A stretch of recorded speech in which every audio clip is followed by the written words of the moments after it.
కోటి నామాలకు పైగా ఉన్న కోనేటి రాయుణ్ణి మలయప్ప అనెందుకు పిలుస్తాం? అసలెవరి మలయప్ప?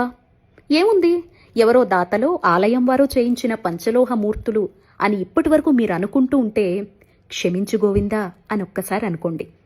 గర్భాలయంలో మనం దర్శించే వెంకటనాథుడు ఎలా అయితే ఎవరూ తయారు చేసింది కాదో అర్చావతారంగా సాలగ్రామ శిలారూపంగా వైకుంఠం నుంచి ఎలా అయితే వచ్చారో 1300 ఏళ్ల క్రితం తిరుమల గిరుల్లో తుంబుర తీర్థం పక్కన వంగి ఉన్న కొండల్ని మలై అని పిలిచేవారట. అక్కడ కోనలో ఉన్నాను అని స్వామివారే స్వయంగా చెప్పడంతో వెతకగానే మలై అంటే వంగి ఉన్న కొండల్లో దొరికిన అప్ప అంటే తండ్రి కాబట్టి మలయప్పగా స్వామి పిలువబడుతున్నారు.